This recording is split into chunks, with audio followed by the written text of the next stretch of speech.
All right, good morning and welcome to another episode of A Seat at the Table. My name is Mike Flores, Chancellor of the Alamo Colleges District. These live streamed episodes feature a variety of special guests and then cover topics that are of interest and align with the mission of the Alamo Colleges District and then also are relevant to the community overall within San Antonio, Bexar County, and our service area.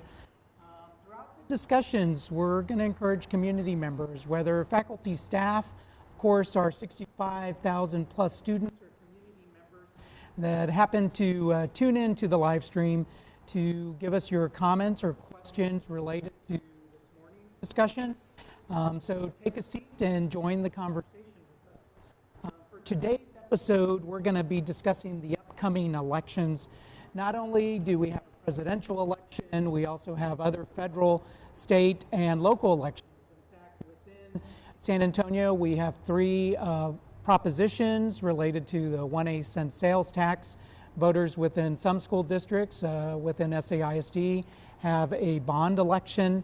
And we also have that in the midst of the COVID-19 global pandemic in the background.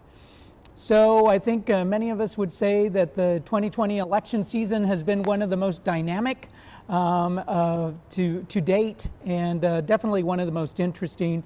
Our intent is that folks exercise their right to vote, and for those of you who are registered by this past Monday, we hope that you'll exercise your right to vote.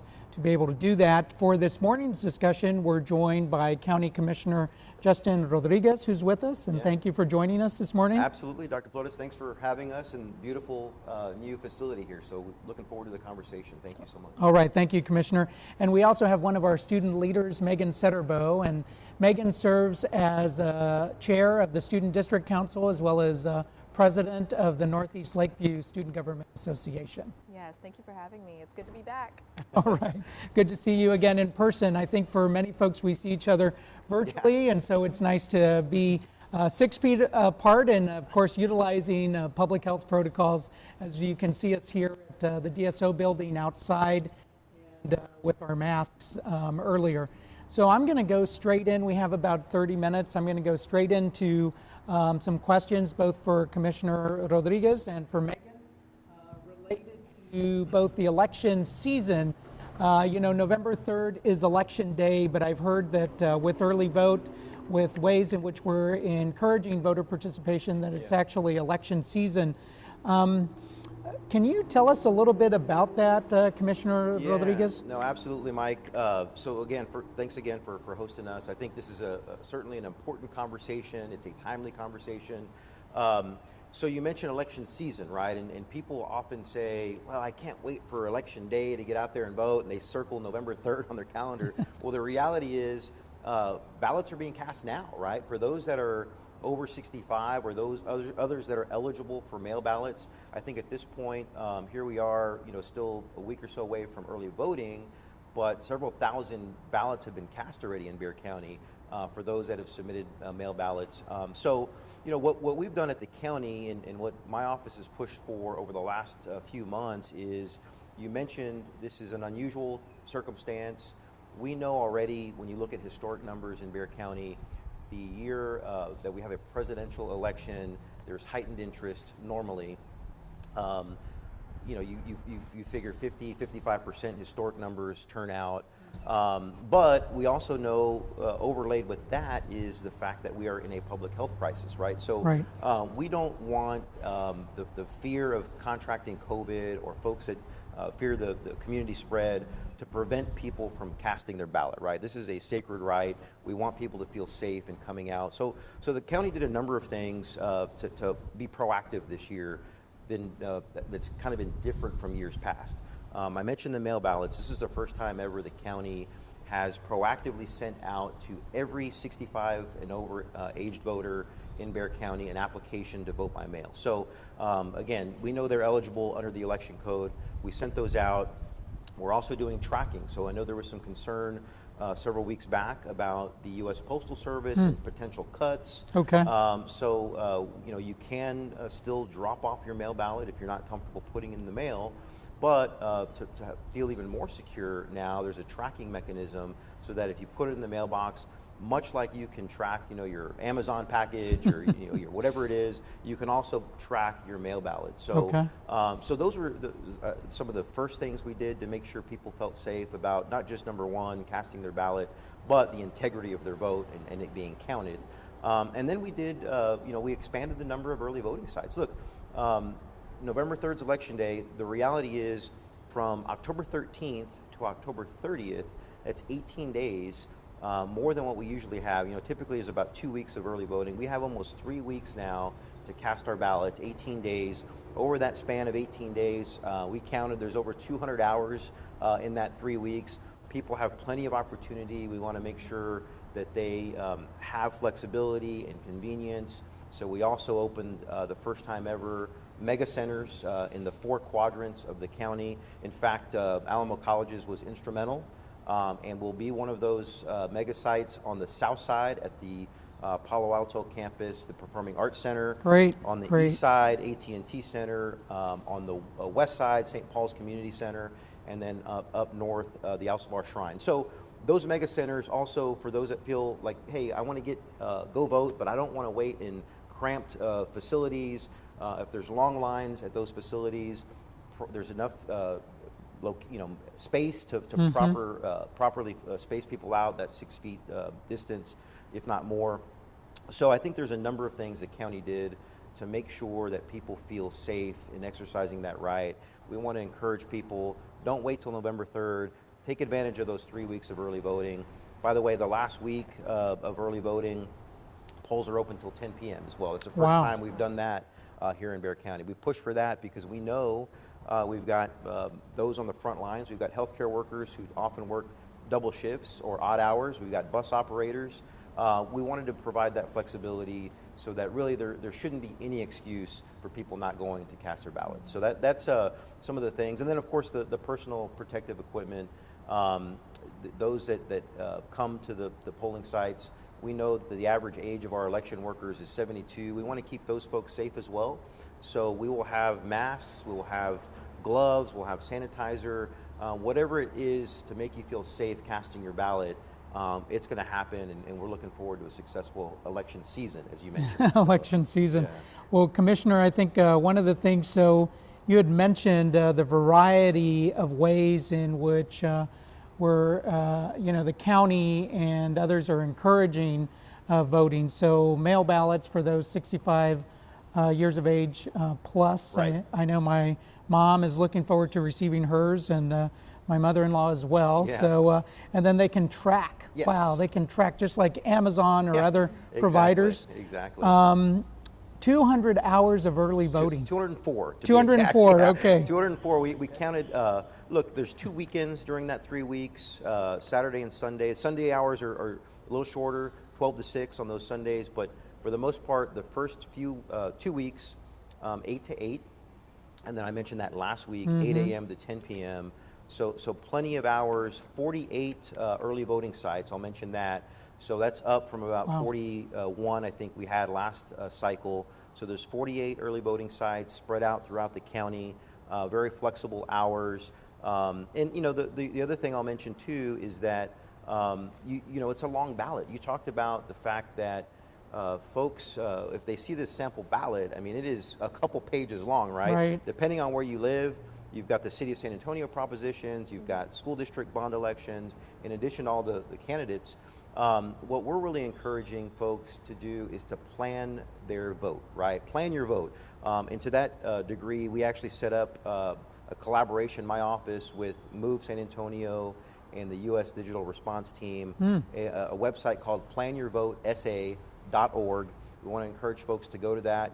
You can do your research, right? Before you get to the polls, figure out what's going to be on your ballot, figure out where the closest, most convenient location is.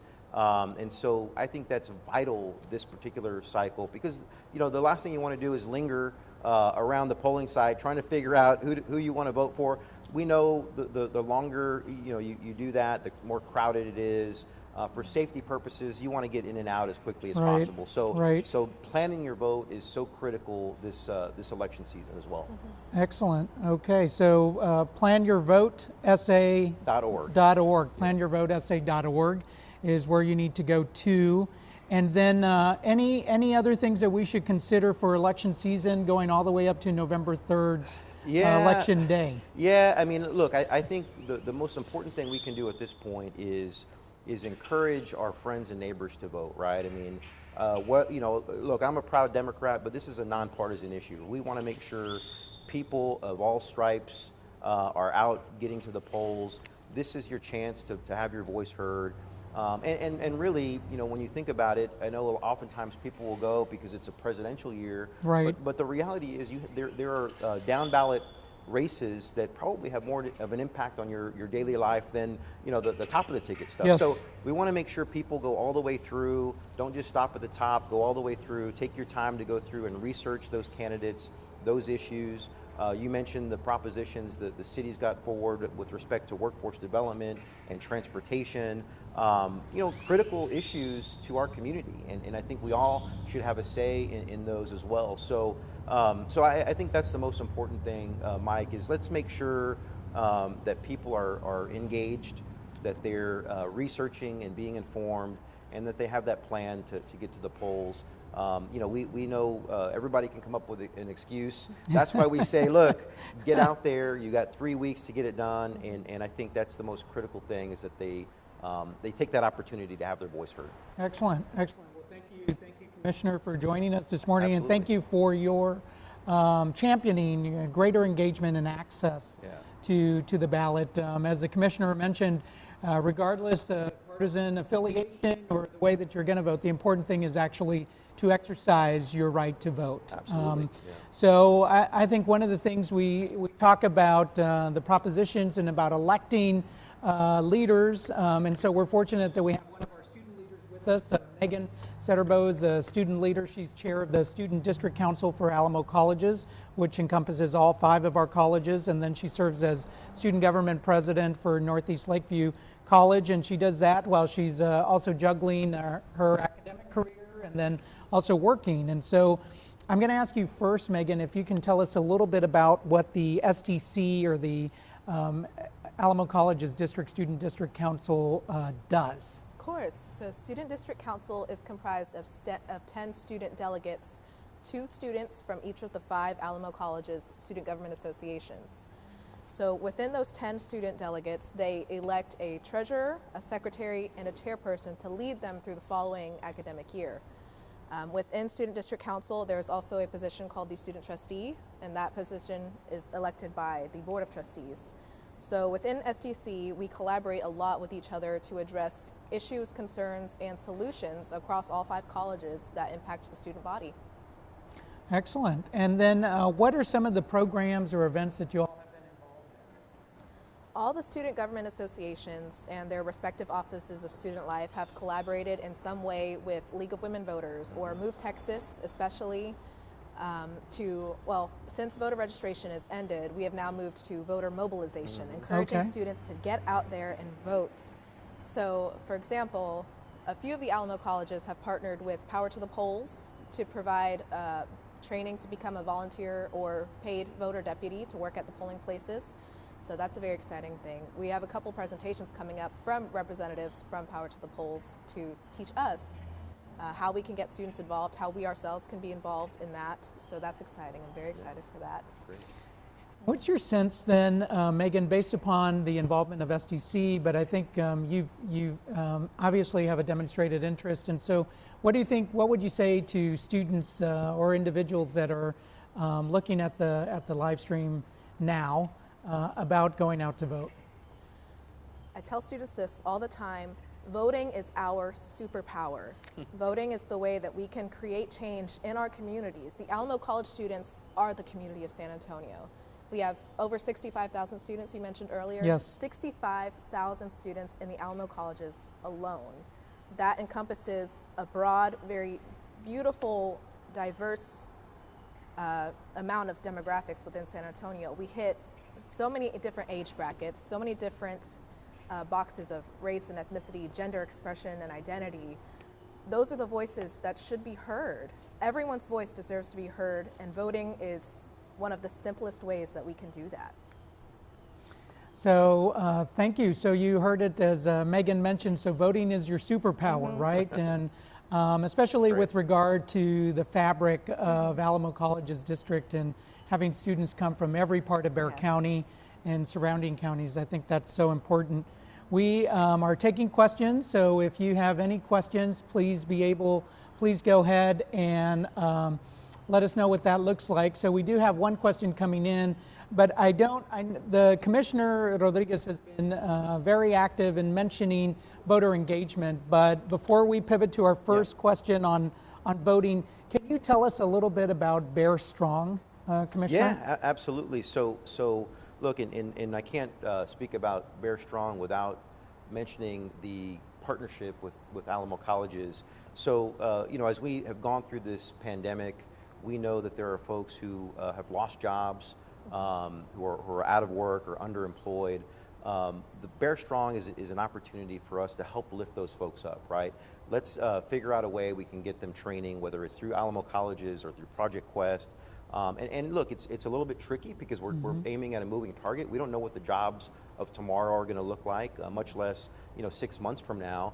But the reality is we're trying to figure out how do we put in place an infrastructure to make our community more resilient for jobs in our community, whether it's through an education component through Alamo Colleges, through some kind of skilled training program. Those are the kind of things that Bexar County is investing in. We got about $80 million from the CARES Act out of Washington several months ago, but we're taking about half of that and putting that into workforce development or training and education. I know the city's doing something similar, and that's part of one of their initiatives here on the ballot as well. So what I'm excited about, and when I hear folks like Megan talk about their superpower, right, is I think not just here in Bexar County, but I think that the young vote is going to have a significant impact on this election.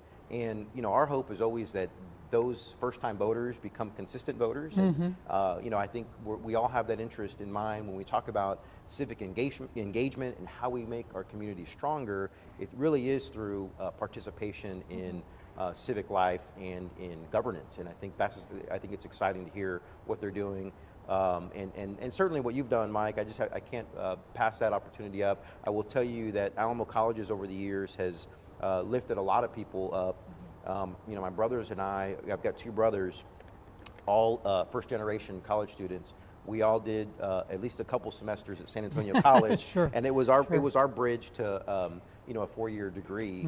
So I mentioned that, and I probably speak on behalf of thousands of folks in our community who had similar paths. So that's going to be, Alamo Colleges will continue to be a part of making Bexar County stronger and our community stronger.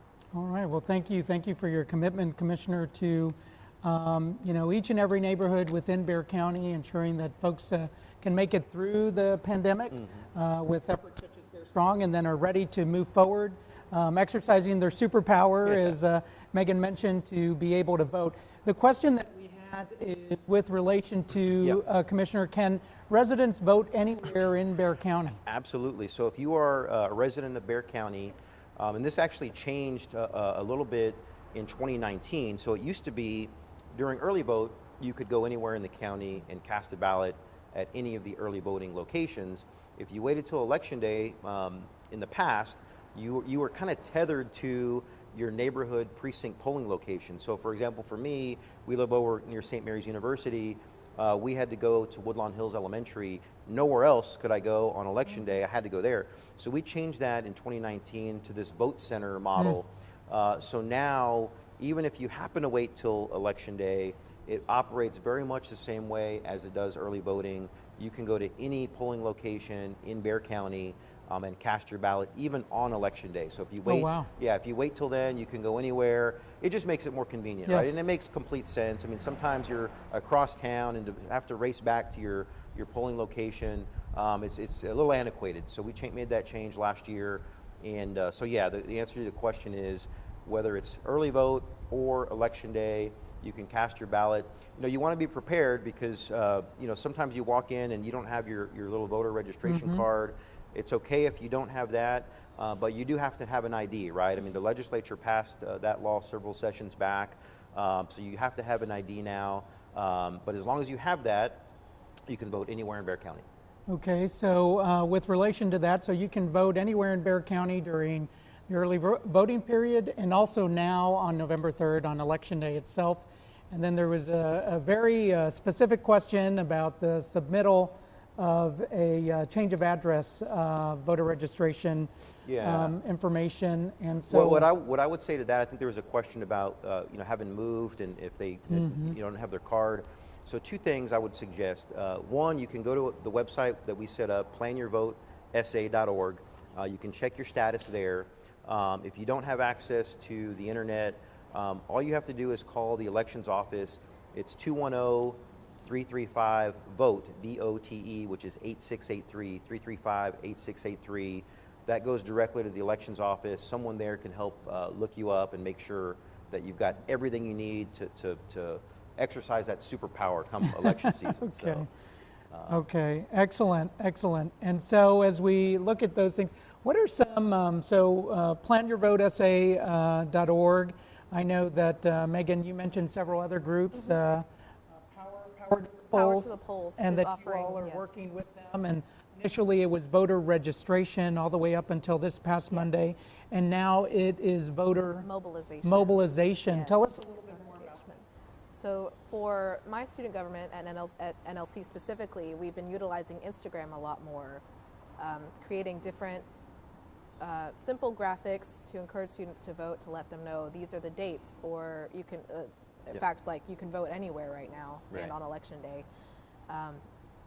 Since we're in that transitionary period from voter registration has ended, now we have to switch gears and really push for voter mobilization. So those are some projects that are kind of in progress, but I do know that we are offering the voter deputy training, both paid and volunteer, whichever the student prefers.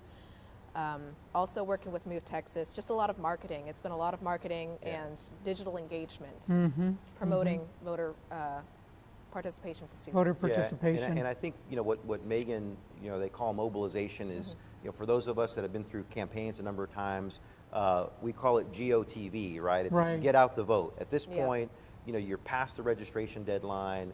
You know what you're dealing with. Now it's a matter of just the outreach and making sure people get out to vote. And so, Megan mentioned social media. I know there's folks making phone calls, phone banking, reminding folks, hey, here's the early voting days and hours. Here's the one closest to you. So that mobilization piece is key from here all the way through November 3rd, right? Because there are some people, we live in this bubble and we live and breathe this stuff, but there are some people that say, hey, I don't know where I can go vote. And so that mobilization, what we call the get out the vote effort is in high gear at this point from all sides. And if I may add, there are some organizations that have been advertising that they are offering rides to citizens to the polling places. To go. So if you don't have transportation, you can also arrange transportation to be able to do that as part of planning your vote.